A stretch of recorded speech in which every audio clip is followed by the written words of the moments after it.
and thank you for joining us for another episode of the Water Connections webinar series. I'm your host, Richard Restuccia, and today we're going to be talking about something that is a little bit more theoretical and complex, and that is evapotranspiration and how you can use this to be a better water manager. And the reason we're doing this is as I get out and about and train and teach people about smart irrigation, really everything that the base of smart irrigation comes down to is it starts with ET. And I just noticed time and time again, people are being challenged with this and struggling with getting a full understanding. So when I thought about that, I thought about somebody I know who really is good about teaching and training and does it in a very entertaining way. And we all had our favorite instructors from the past, people that make something interesting and enjoyable when you learn it. And for me, that person today is Stuart Eyring. And Stuart has come on, and he's going to help us today really understand how to use ET, evapotranspiration, to be better water managers and help us really understand what goes into that. Stuart's been dedicated to water management for a long time. He's been talking about changing the way the world waters for many years now, and he's actually getting it done. If you look at the things that Stuart has done in his career, including the beehive controllers that have made a significant difference in the way people are watering, we're really lucky to have him on today. So I want to say, welcome, Stuart. Thank you for joining us today. Thank you, Richard. And I could say all that back to you. Richard's been at this a long time, and he's had a profound effect on changing the way the world waters. So right back to you. Yeah, well, thank you. Now, Stuart, I got to tell you, one thing that many people who are viewing today probably noticed is that from Monday to Tuesday this week, there was a change. And what used to be a HydroRain website is now a Husqvarna website. What's happening there? I want to talk about that for a minute before we get into ET, because that's kind of exciting news for you. Yeah, it sure is. Big changes. Yesterday, we launched the Husqvarna Water website. It's husqvarna-water.com. And we moved the assets from both HydroRain and ET Water over to it. And really, it reflects our combined united commitment to, in a smart way, precision irrigation, leveraging all the technology for that. And it fits perfectly within the Husqvarna portfolio of products and solutions. Yeah, wow, that's great and exciting, Stuart. And I'm thinking now, does this just professional irrigation, or does it span some other areas as well? This spans professional and agricultural irrigation. And of course, from a beehive and ET Water technology standpoint, we have solutions in all of those sectors. Yeah, some very cool technology in both those areas, and in particular the beehive ag for the center pivots. I don't think that's really a nice addition to anybody who's irrigating with center pivots today, right? Yeah, for sure. And it's just fun to see those in use now, really all over the world. But really strong presence with those in North America, South America, and in Australia as well. Yeah. So, well, great. Well, listen, Stuart, let's get into evapotranspiration then, and thanks for giving us an update on that change. I think probably the best thing to do for a start is to just define what evapotranspiration is. In your mind, Stuart, what is evapotranspiration? Yeah. So evapotranspiration, just really simply speaking, it's the soil, it's the water from the soil. That goes then up through the roots, through the plant, is transpired and goes into the atmosphere, and that total amount of water that goes from soil to atmosphere is called evapotranspiration. Yeah, so I think, many years ago, I heard a gentleman by the name of Mike Barron. I know you know him well. He explained it to me as the opposite of rain. Everything is going back up. I thought, oh, that puts it in a little perspective for me. It's probably a little more complicated than that because rain goes everywhere, right? It goes in runoff, it goes in deep percolation, puddles. So it's probably not an exact analogy, but it is sort of the idea that in an ideal world, we wouldn't have to irrigate, and the precipitation would come down in exactly the right proportion replace what plants are using. But this irrigation allows us to irrigate in places where otherwise growing crops wouldn't be possible for at least most of the year. Yeah. So then, Stuart, why is evapotranspiration or ET so important for irrigation? Yeah, and what I'll say here, and Richard, I just have to reference that a week or two ago, you and I were up at a research facility, and just standing around talking, and we saw that they were actually conducting or had been conducting a study on smart irrigation controllers that use ET, so weather-based input irrigation controllers. And the study was, they said, well, we were trying to find out which one saves the most water. And Richard and I, who we both have and completely separate of each other, developed technology that uses ET for smart irrigation. And we looked at each other and we kind of laughed because the joke we have with each other is, well, you tell us how much water you want to save, and we can program a smart irrigation controller to save just that much water. So if the goal were purely to save water, that would be one thing. But the reason why it's worth spending some time to talk about ET today is that ET is a wonderful reference from which to understand how to make adjustments in irrigation to a specific site and for a specific crop in different stages of maturity and in different stages of the season. So that's interesting, right? This is where it starts to really get a little deeper, right? So you say it's a reference. It's a reference to what?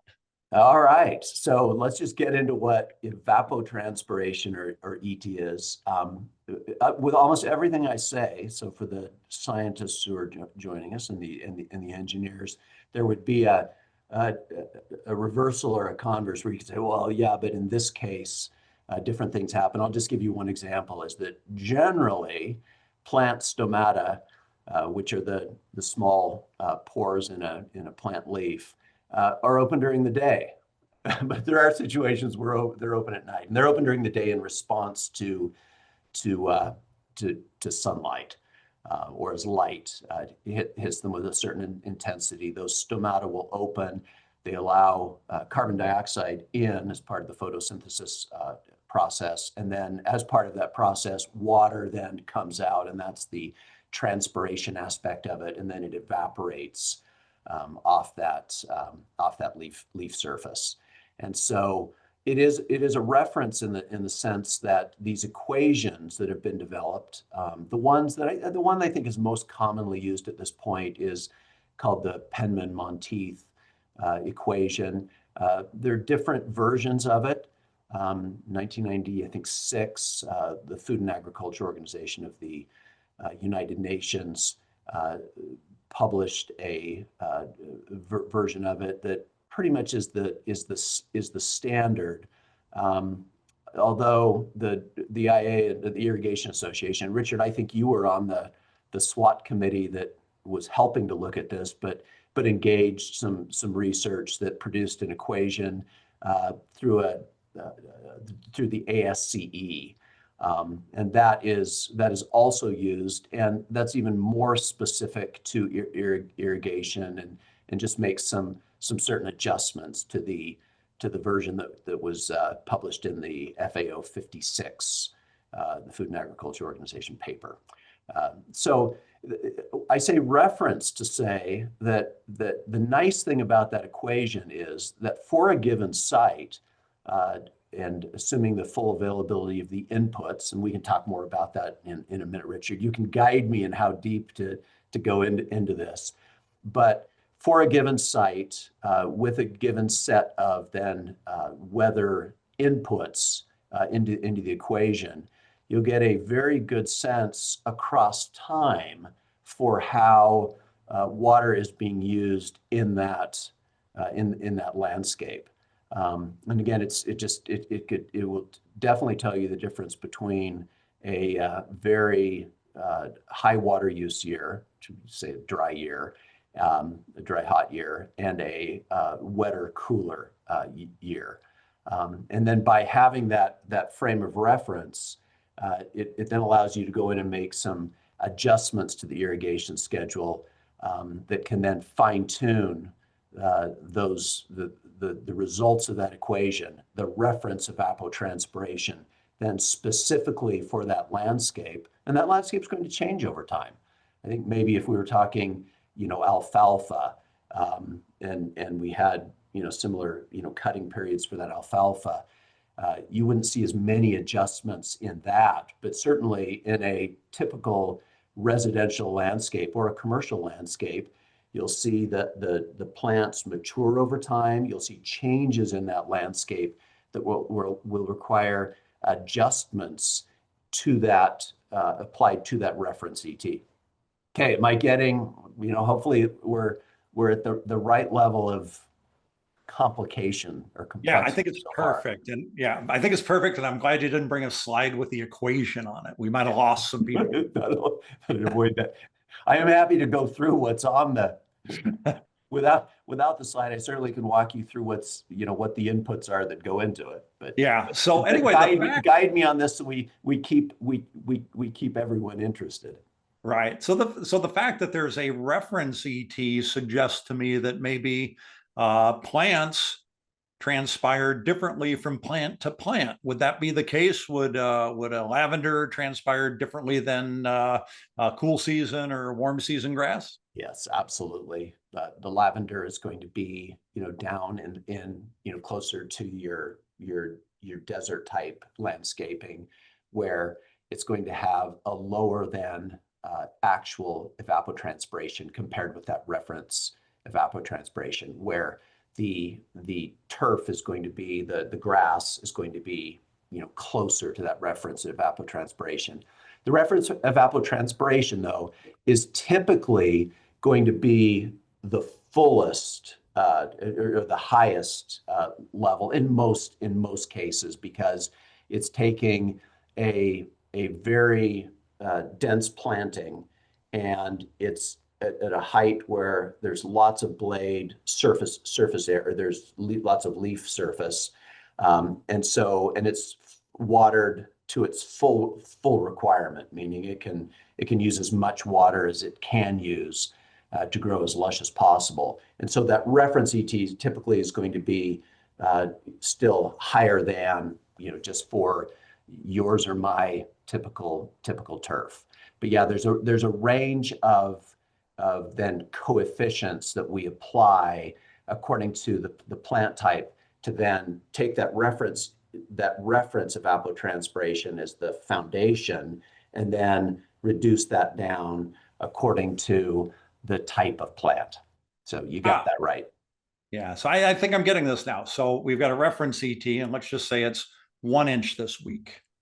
And but I have a plant that has a coefficient. So if my coefficient was 0.5, how much would I water that week then? Yeah, so just 1/2 inch, right? So perfect example. And just, to give a sense of kind of what the ranges are, is that for a typical healthy turf, cool season, we would be at about a coefficient or factor of 0.7 would be something that would be fairly typical. When you look at trees and shrubs, again, this would depend on the type of tree and shrub, but those would be in the 0.5 to 0.6 kind of range. But 0.5 would be a default, for instance, in our system.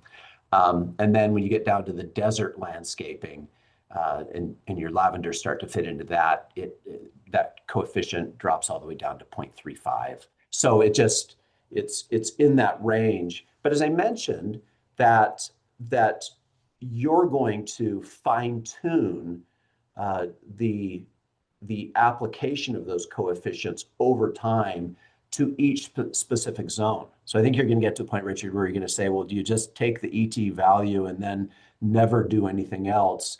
And I think you can see already my answer to that's going to be no. That this is something that the reference ET is going to be a consistent output from the weather inputs, but that you're going to make fine-tuning adjustments within each zone that will really help get the water usage correct for that specific plant or the palette of plants that are in that zone. Yeah, so that's pretty enlightening, right? So I have a crop coefficient that is a percentage of ET, but that crop coefficient may change over time. And that's what you're saying, right? So the water I'm giving my tomato plants in April, based on a crop coefficient, may change in July. Right. And even so, let's take cool season turf at a 0.7. At a 0.7, that's really designed to produce a healthy stand of turf. It's going to be really good quality at that level. Doesn't mean I can't dial that back, that coefficient back to 0.6. In fact, within Beehive, that is what the drought settings are doing. For each drought stage 0, it then takes it to, takes it down 5%. With 1, takes it down 10%, all the way up through drought stage 4 at 25%. The turf at 25%, at a drought stage 4, that's reducing, that then is taking 25 percentage points, out of the ET, and at that level, it will introduce some stress. You'll probably start to get, as they say, what is it? Yellow's the new green, or sort of you get some dormancy in that turf at that level. But it's all designed in ways where even if you apply a drought stage 4, it will not take a plant to what we call permanent wilting point. And so again, within these ranges, what we're saying is that our default ranges within Beehive give really good plant performance at that default setting. But you can pull it back over time, especially if you're careful in your watering, making sure that it's spring and fall, you're driving deeper rooting. So the plants really put down their roots. I'm always perplexed. I saw that an article again this morning where somebody came out and said, you don't need to water in spring. And I just think to myself, I know you're trying to save water, but actually people will do better in terms of water conservation. They got to apply everything we're saying with smart irrigation. But if you can drive the roots down in the spring and the fall, you can let up in the summer and get better results. In the summers when you would normally then need a lot higher irrigation frequency. And so you can, if you do this right and really get to understand your ET, hopefully we add some value here, because if you understand it, you can use ET as a guideline to help you get your plants as healthy as possible, that will allow you to pull back your irrigation, especially in the hottest points of the summer over time. And Richard, I've said this, I run in a drought stage 2. So there's in that, let's see, 0, 1, 2. So it's a 10% reduction. So on my turf, on my Kentucky bluegrass, and you've seen it, looks pretty good. I run with all of my coefficients applied to that. I've got a sunshade factor as well that I apply. So if you take 100% as the reference ET, I'm watering at 56.7% of that on my turf, and it looks great. But that's how important this conversation is, that if you know how to do what you and I are talking about in using ET, evapotranspiration, as a reference, you can get really lean with your irrigation schedule and still have great plant performance. Yeah, so this is bringing up all sorts of questions, not just for me, but for some of our viewers. So, but first thing I want to ask then, so if we're looking at available water in the soil, we're measuring ET to some point, maybe 50% of available water, and then we're topping it back off or filling it back up, and we're doing this. What is critical then is that measurement of ET, and it has to be accurate. Yeah. So yeah. what are the factors that go into that measurement of ET? Yeah, and so what you just described in terms of how low you let the soil moisture balance get isn't really, I mean, it relates to ET, but it's not ET, right? I mean, ET literally is talking about the plant water use. and reference ET being applied specifically to tall, tall cool season turf. But when we then talk about that, how much we allow it to deplete, that's a management factor, right? Yeah. We set, I think for both the ET water controllers and the beehive controllers, we set a 50% maximum allowable depletion. And what that means is that as evapotranspiration happens, let's just use my landscape as an example. I'm on a sandy loam, Yeah. and I've got then a 6-inch root zone. I have 0.66 inches of available water in that, and the beehive will only let my soil moisture balance drop to 0.33 before it will irrigate again 0.33, right? And of course, rainfall is being deducted, and more important than anything else we talk about with smart controllers, it's smart controllers will first deduct beneficial rainfall from the watering schedule before applying back to fill up that soil moisture reservoir. So that's just super important. And that's, we can talk as much as we want about how important ET is with smart controllers, but the best thing they do is take into account beneficial rainfall, and they don't add back irrigation or add in irrigation where it doesn't need to be added in. But see, in my landscape then, 0.66 available moisture, it will irrigate always before it drops to 0.33. I'd have to get down in a sandy loam. I'd probably be at a sort of a 20%, 15 to 20% level before I would start to be at reaching a danger level from a permanent wilting point standpoint. And permanent wilting point is just when the water begins to adhere so tightly to the soil particles that the plant roots are unable to pull those off. And so plants die when there's still moisture in the soil, and that's because the remaining water in there is just held at such high atmosphere that the normal osmosis ceases to work. So that's a safeguard of smart controllers, just to say, hey, we're not going to let the tank drop below half a tank. We're never going to get close to running out, or where that plant would experience excess stress. And especially during a hot time, if you get to that level, depending on the type of plant, a cool season turf will just go dormant, and then it just needs basically a very minimal amount of irrigation every couple of weeks to keep enough moisture in the roots that the photosynthesis will turn back on again for that plant when there's more water available. But we stay away from a situation where we'd lose plants. And as far as I'm aware, and we've been doing this for many, many years now, we have not lost a landscape yet to watering below permanent wilting point, Yeah. as far as I'm aware. Yeah, it's funny, right? Because everybody always asks that question, right? But here's the point I think is important, and that I was trying to make, was that if you measure ET incorrectly, it will have an effect on your landscape or your crop that you're growing. Yeah, but my question is, how would you measure ET incorrectly? What if I only used temperature for measuring ET instead of 17 different factors, for example? I hope that no one's just using temperature. So in fact, let's just go through the factors that we hope people are using, shall we?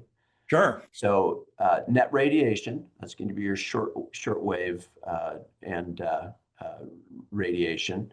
Your soil heat flux density, that's going to be the amount of then heat that the soil gives off. That's your long wave radiation. It's going to be your mean daily air temperature, your wind speed.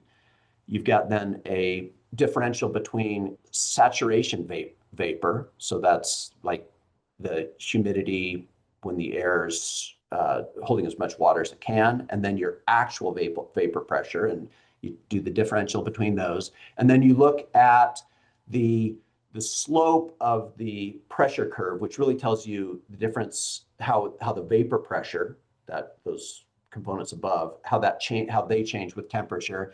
And then there's a constant added in that is the changes in temperature to those changes in vapor pressure. And basically then, and isn't it nice? I didn't show this without showing the equation, but that just all fits nicely into an equation. For those who are just really, dying to know the differences between an FAO 56 and an ASC uh, uh, methodology for calculating it. The ASC methodology applies some different factors to the net radiation, because there's that net radiation is seasonal as the days are shorter and longer.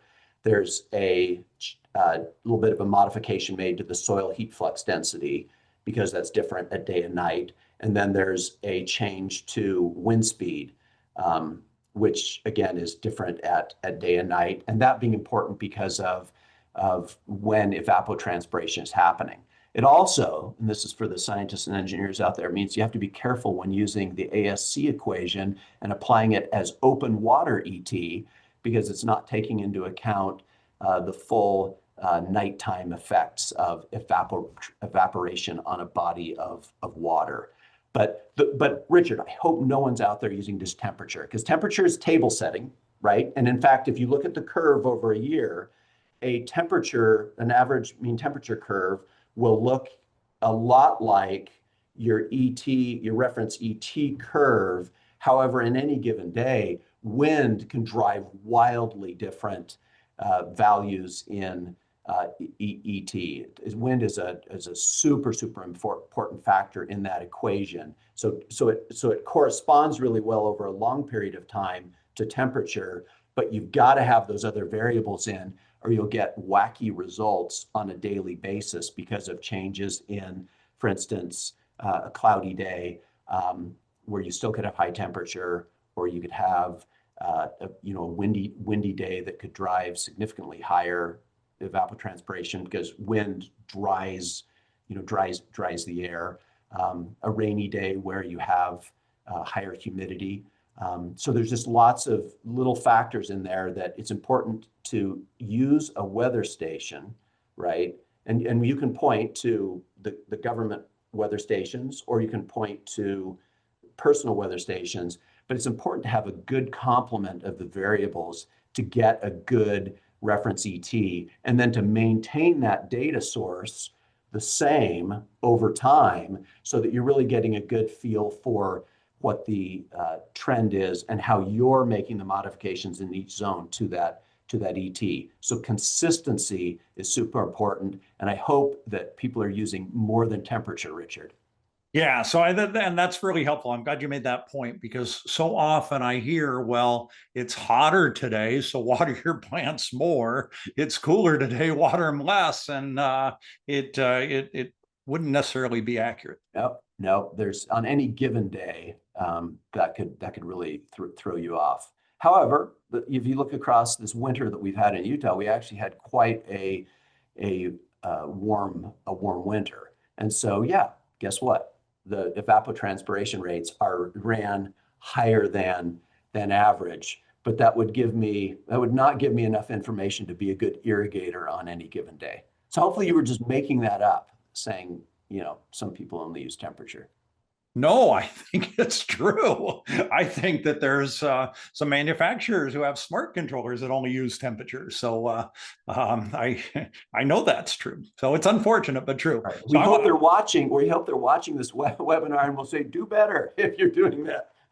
That's right. Be better. I don't know if that's the case. We're getting quite a few questions coming out. I want to be sure we get to all these. So Stuart, how does soil type influence ET calculations, and how should that be factored into irrigation planning? Yeah. So again, this is a little bit like the maximum allowable depletion, or management allowed depletion factor. When we talk about soil type, different soils hold different amounts of water, and they allow the plants they hold that water tighter or looser depending on the soil. That's important for things like soil types, important for things like understanding a basic intake rate, right? Of how long can I water at a certain rate before I get puddling or runoff, right? How well that water can enter.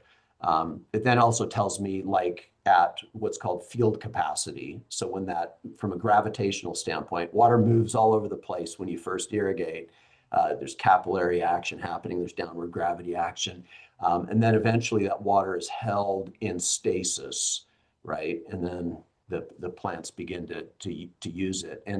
And generally, when you think about it, is that if there were no evapotranspiration happening, once you get a little bit below this, depending on the soil type, but for many soil types, once you get a little bit below the surface, the soil is just going to hold that water. And I'm sure you've seen that case of where you can dig after, it's been weeks since rain, and you go down a little bit and you'll see there's moisture, assuming there's no plants, right, in that, with roots taking it up. And so the really important thing about the soil type is it gives us good information about how long to water before runoff, how much water we can put in before we to fill the reservoir without creating deep percolation. And then we also use it to then understand how water is being used from a maximum or a management allowed depletion standpoint. So we like to calculate that, but really with soil type, we just need to be close. That isn't the kind of thing, I think we all wish that we had perfectly uniform soil across, every zone, and even within a zone. Certainly across zones, it can be dramatically different, right? You can have clay in one area, and you could have sandy loam in another area, and as long as we're relatively close there, what we're going to see is a difference in irrigation run times because of the different water holding capacity, and then a difference in the irrigation frequency, how long we can go between. So if I'm on a sandy loam, and I'm only holding 0.33 before I hit my management allowed depletion. So I'm going to water more frequently, but I'm not going to water as much as somebody who's on a clay loam, which is a really great water holding soil. And then a curious thing about clay that you just wouldn't think about is that clay can hold a lot of water, but it's not very good at releasing water to the plants. It tends to hold the types of particles that predominantly make up clay are particles that tend to do a better job of holding tight to water. And so actually your clay loams tend to have your highest water holding capacity, then your clays, and then your sands, have the least. Yeah, it's a good point, right? Because a lot of people would think, well, gee, if clay holds all this soil or all this moisture, all this water, then I should have a lot of clay soil if I want to water infrequently. But Not the way it works. yeah. Clay's weird. Adhesion, it's called adhesion, and it's a funny thing. So our next question is, how do you measure the result or impact of the irrigation as prescribed by ETC? So I think they want to know if I'm watering properly, how would I see that positive result, or how would I see a negative result? How do I really know if my smart controller is doing the right job? That's good. I think if you go into pretty much any smart controller, and then I'll just speak specifically the one I know best. So I'll speak to Beehive. Is that the starting point for it will give you a good ETC adjustment, and we don't provide the FAO 56, the paper that defines that the approach to weather-based irrigation. They've got crop coefficients for like they've got it for cotton and papaya and cool season, warm season, whatever. We just give it in more general terms of saying a cool season, a warm season, turf, and then shrubs, perennials, and then desert plantings, and then annuals, which tend to have, in many cases, it's a shallower root zone, and then a higher ET requirement. And so as long as you start out at those basic defaults and then scale back, and my recommendation on scaling back is scale back slowly, incrementally, and then watch what happens over a couple week period. All right. It's very, very hard to dial in an ETC. So evapotranspiration for the specific crop. Sometimes you see it as ETP, plant. All right. It's hard to dial that down and understand whether the result was positive or not in a 1 week period. You got to give it a little bit of time to see the effect of that. And I would say that for just changes in general in the irrigation. Richard knows that yesterday I went in and I took 50 minutes out of all. Remember, for those of you who joined the webinar like last year, I came back and said, look, I did a detailed calculation of my flow, the square feet that I'm irrigating in each zone. And I had in a majority of cases, I was actually slightly over irrigating. And so I went in and I took what ended up being about 10% out of my schedule. And now what am I going to do to take my own advice? I've implemented it, and I irrigate, I think, here next on Friday. And I'm going to wait and then just sort of see how that works as I move into summer. So Richard, getting to a good ETC, I'd always experiment just dialing it back a little bit. How did I get to drought 2 as my default setting, a 0.567? I gradually moved it back. I'm so happy you said that, right? Because too many times I've run on to programs and I see people making adjustments and well, I think it was overwatering, so I pulled it back 50%, or I think it was underwatering, so I upped it 50% to 150, and wow. It's like you wouldn't do it with fertilizer, right? A little is good, so I think I'll do this more often. It's like, yeah, it's always best anything with plants, as long as you're starting with reference ET, you're starting at a rational starting point. You're applying well-established crop coefficients if you're using a smart controller.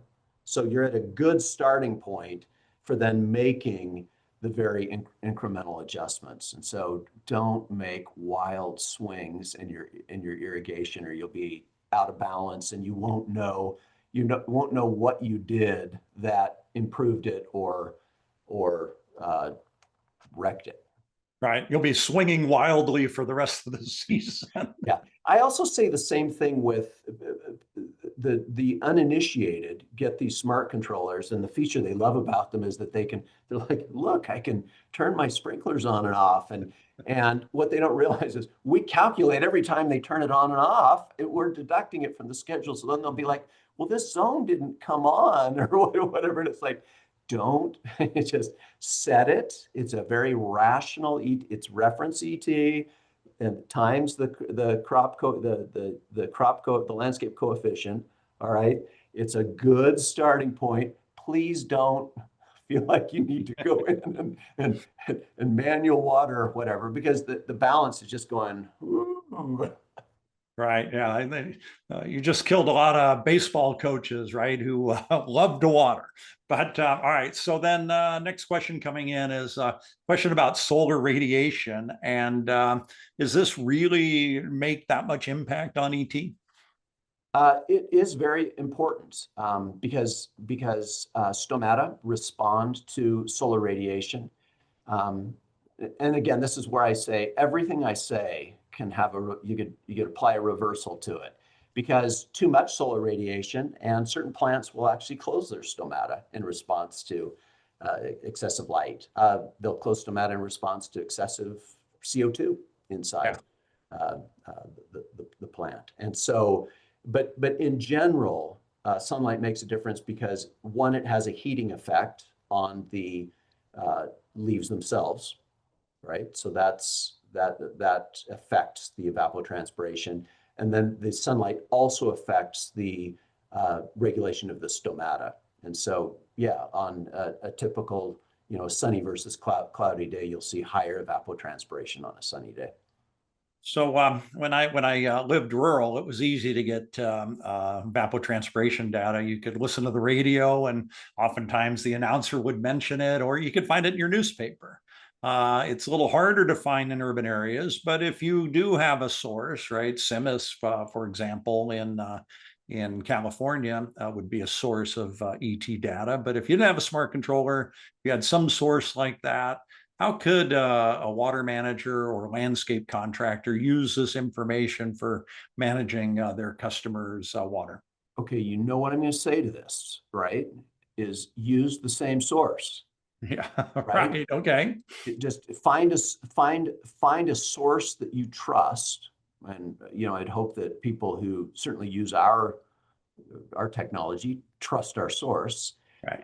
and because we're ensuring quality control, right? Of applying the same calculation to the same variables so that there's consistency across time.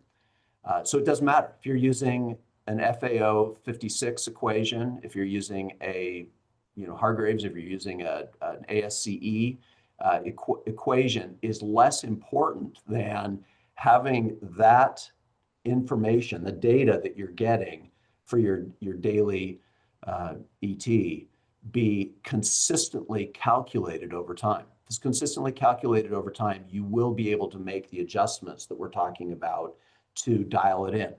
So I'm at 0.567, and that 0.567 happens to be applied against an FAO 56 ET value. And I've arrived at that through a process of gradually dialing back my system. Now, full disclosure, we had 2 or 3 years ago a stage 4 drought here where we were cut back significantly on an executive order on watering. And so I tested it all the way to a drought 4, and successfully that landscape, survived that you've seen, Richard, survived it. But the consistency is absolutely key. Picked my weather station. The way my system forecasts is it forecasts on a 10-kilometer grid, but because it's my most reliable weather source, I use KSLC, which is the weather. I use the weather station actually out at the airport for my actuals. Again, the only key is I keep using the same one because I'm very, very confident. I've had some issues with personal weather stations in the past where different parts of the data will stop recording. And for instance, I've lost rainfall as an input, which, just really wrecks my ability to be consistent in my changes over time. So again, we don't have to have an argument about which is better, FAO 56 ET or ASCE ET. It is, are you using the same inputs across time? If you are, you can fine tune very well from that.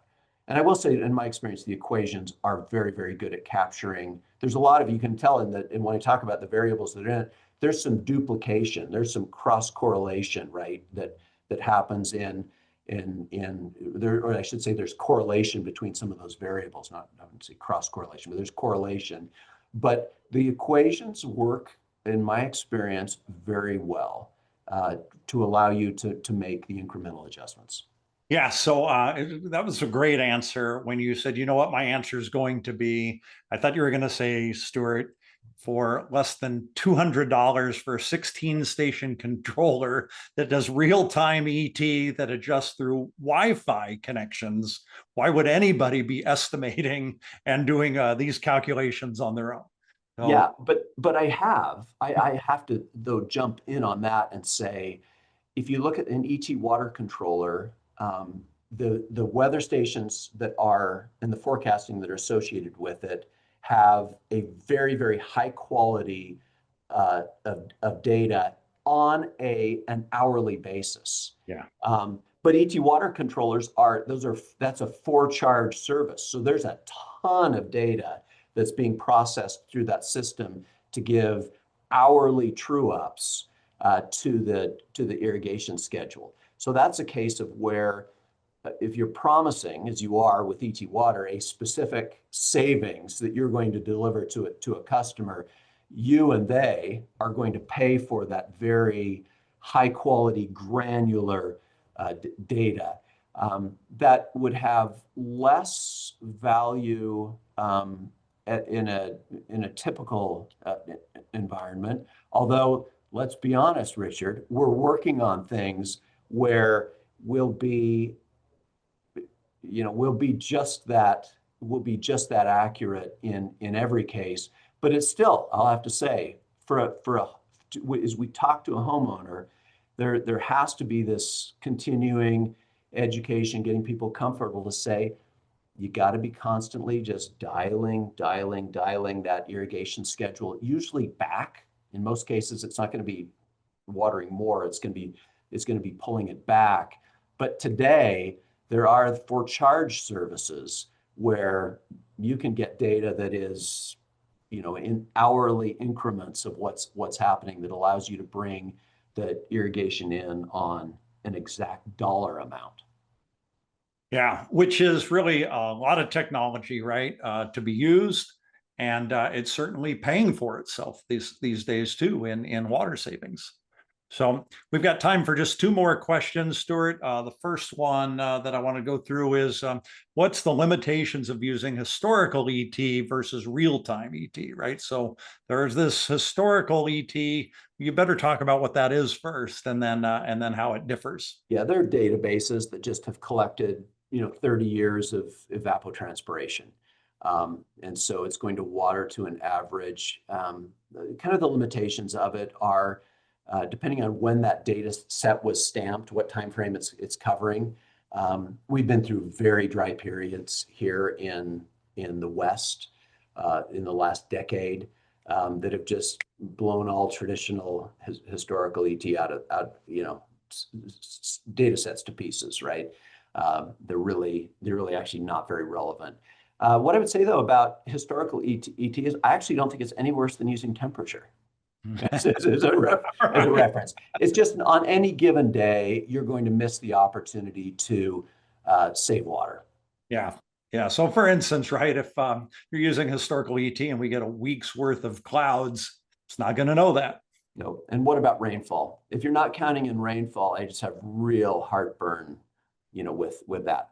All right, give me another question. Okay. So let's see. This goes back to the measurement of ET again. It's a follow-up. Are there measurements of the crop other than the NTEP protocol for turfgrass or NDVI? That is a real technical question. I don't even know what that means. Help me out, Richard. Yeah, so we're going to have to follow up with that viewer later on and try to understand that question. Those are the turf. That's for the turf professionals. Again, and I wonder if perhaps it's a golf course. Golf courses are unique in that in most cases for high-end golf for good golf courses, they're bringing in the fill. There are sand layers that are used in different parts of the course to specifically control how water moves laterally. And so maybe for that level, you could actually get down to then monthly levels of of turf coefficients that you'd use to adjust the reference ET.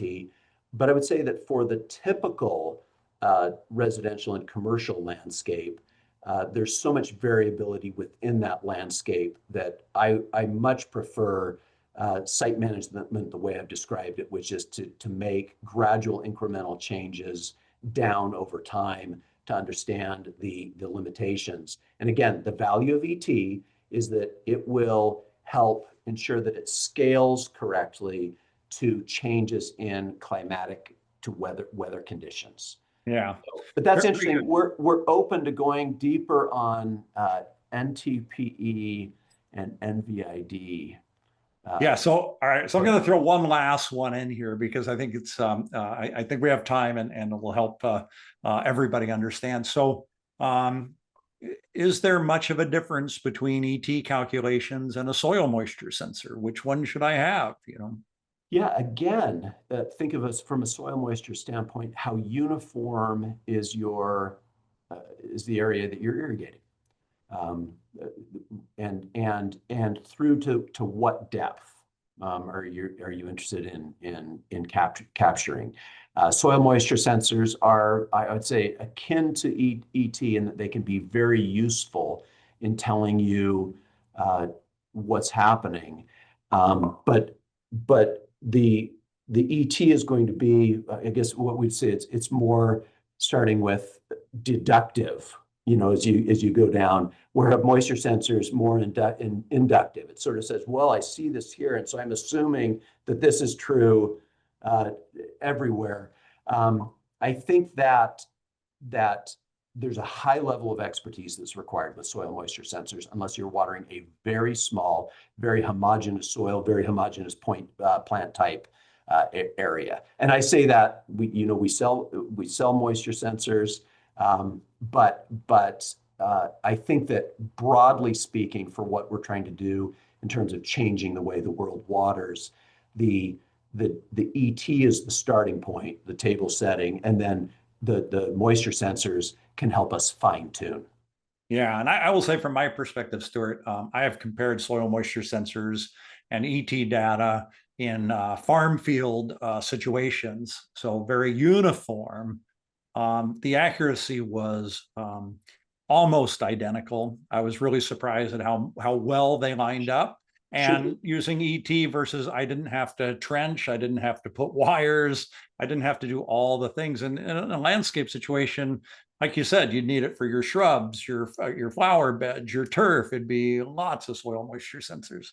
Okay. There's one thing you didn't ask me, and now we've probably had people, leaving. Lunchtime is over. So let me just say, my thing. This is my thing. You didn't ask me about precipitation rates, right?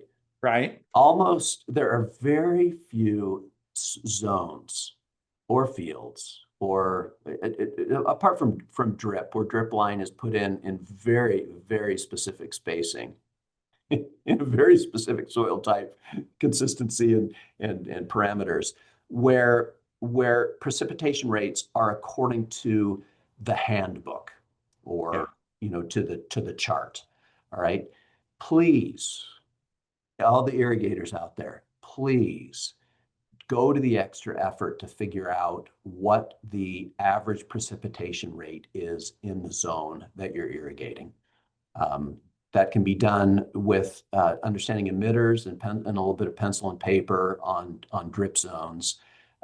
For overhead zones, so whether we're talking spray rotors or spiral rotators, please take some catch cups out and do a quick precipitation rate test.